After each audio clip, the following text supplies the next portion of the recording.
Selamat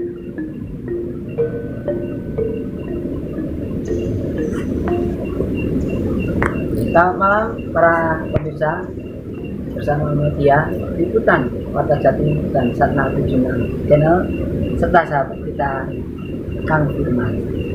Malam ini masih dalam suasana bulan 1 Syawal, yaitu bulan dimana kita berkesempatan untuk menjalin silaturahmi dan memperkuat hablum minan nasiyah.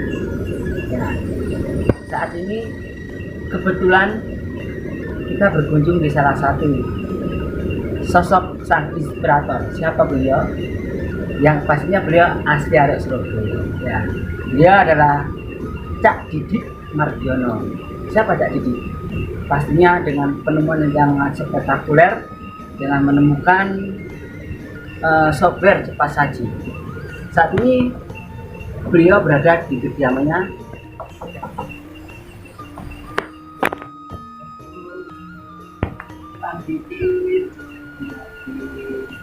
ya. Kalau pemirsa, dialah sing jenenge arek Surabaya urusan ini. Yang kalau saya menyebut dia tuh seorang guru besar saya, sang profesor. Kita akan coba bincang-bincang ke beliau seperti apa sih tentang hasil penemuannya terkait dengan software. Alhamdulillah pemirsa, saat ini beliau langsung menemui kita secara sangat familiar. Mungkin pemirsa masih belum pernah ya sosok beliau. Mungkin beliau bisa memperkenalkan diri. Bisa disebutkan Cak Didik, saya memiliki Cak Didik ya, karena arek Surabaya.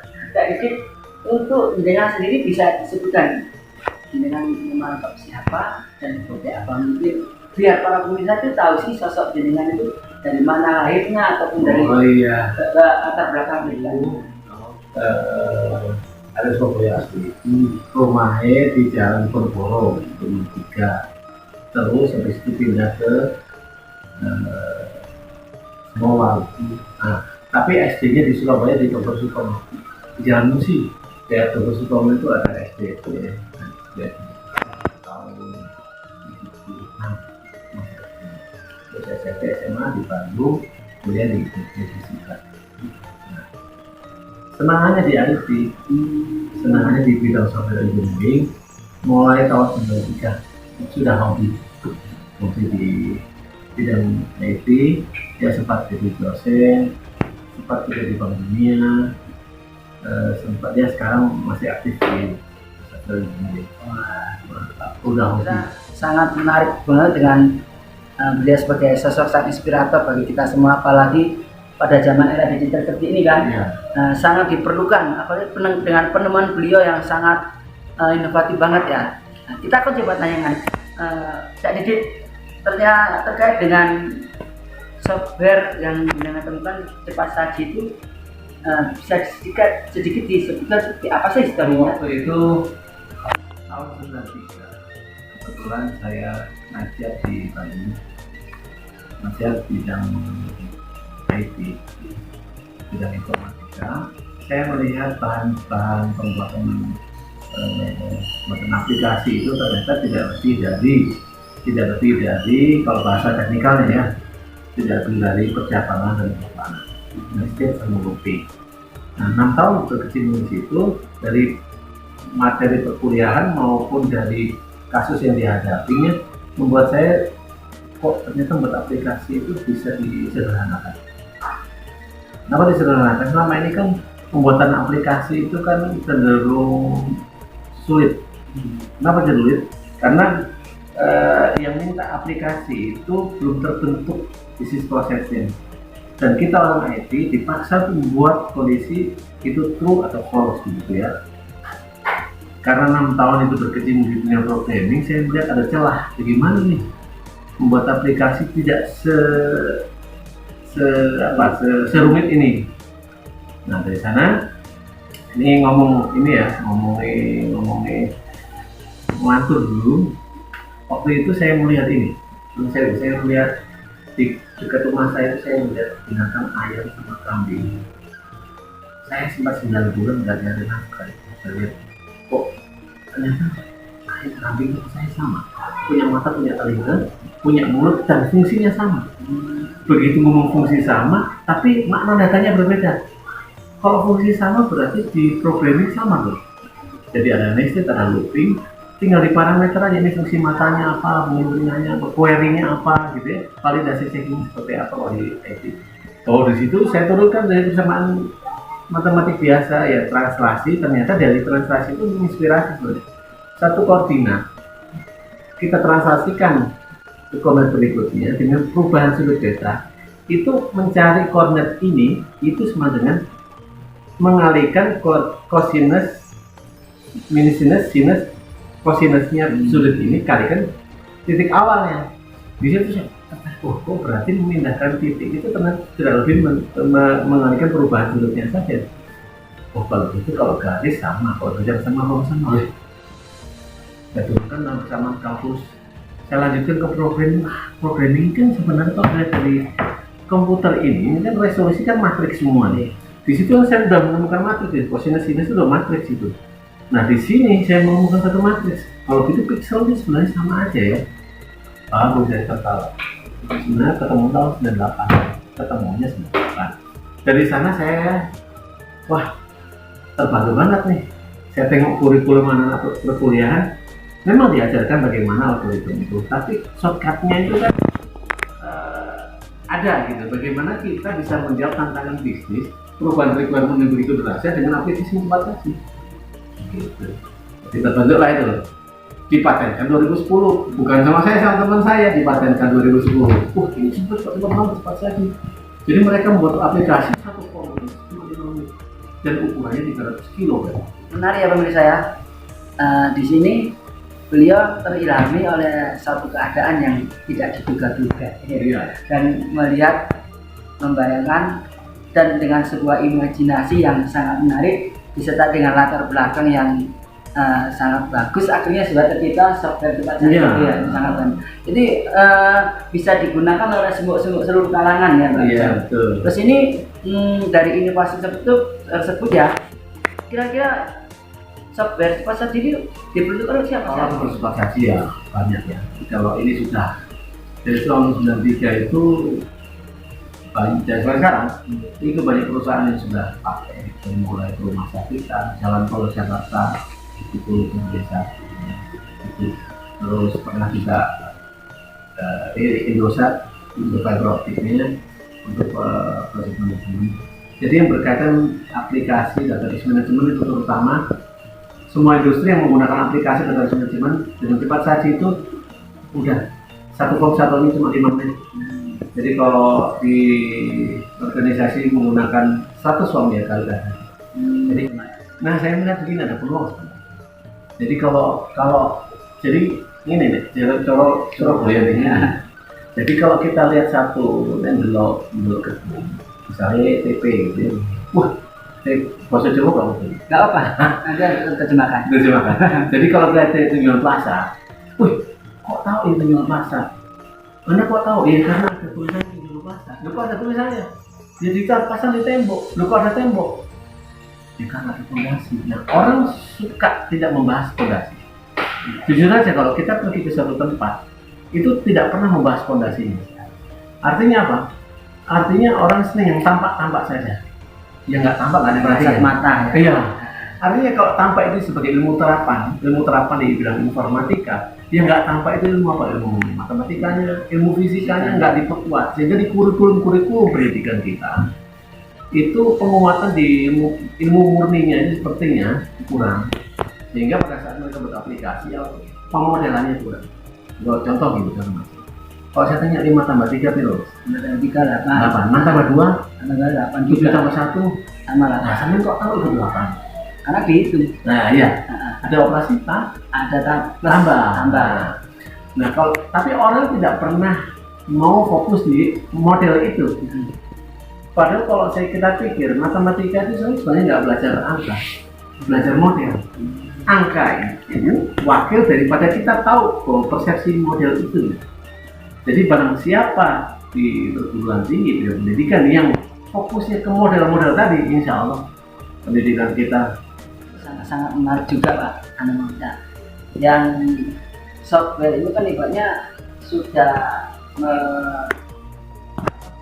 semua dari pendidikan, rumah sakit sampai sarana prasarana pakai aplikasi. Dan ini kira-kira hasil penemuannya sampai sekarang ini mungkin ada satu prestasi yang bisa dibanggakan ataupun yang pernah ditorehkan, bisa dijadikan barangkali bisa buat referensi bagi para itu namanya auto adjustment IT application yang dipatenkan, di mana itu prestasi yang ya namanya, kalau saya karena hobi ya, ini sudah hobi ya, di bidang programming itu sudah sangat hobi, jadi bukan pekerjaan lagi. Jadi itu sempat ditorehkan di kaki kita ini namanya auto adjustment. Ya. Tujuannya apa? Tujuannya percepatan pembuatan aplikasi. Jadi jangan belajar aplikasi dari luar negeri, kita juga mampu. Kita itu kan sebenarnya masalahnya itu ada dua. Pertama, persepsi dan bisnis proses. Bisnis proses yang ada yang mau menggunakan IT itu masih simpang siur, masih banyak abu-abunya, nggak bisa mengerti. Yang kedua, dari sisi technical programming mereka masih scratch. Makanya di kurikulum kita, kalau kita lihat di mata kuliahnya itu, kalau saya lihat itu lebih cenderung ke arah standar, bukan di modernnya. Seringkali bahasanya paling ini. Kalau sampean suka makan apa? Makan kikil, makan gulai apa makan? Saya kikil ya. Strawberry sendiri. Kalau kikil misalnya, kalau orang makan kikil itu pertama ada 5 komponen ya. Satu, bahan kikilnya. Yang kedua, resepnya. Yang ketiga, kokinya. Yang keempat, alat-alat peralatan masaknya, masak kikil. Ya, misalnya kompor, ya. Singkulima itu berjalan kikil tadi. Nah misalnya tak tanya, kikilnya itu rodok mambu. Kira-kira resepnya bagaimana supaya nggak mambu gitu ya, nggak tahu gitu ya? Ya nggak ya? Atau bahan kikilnya bagus, resepnya nggak bagus, dikasih 1 ember garam gitu. Kira-kira enak nggak kikilnya? Ya pasti akan nggak enak. Kualitasnya ya. Kikilnya enak,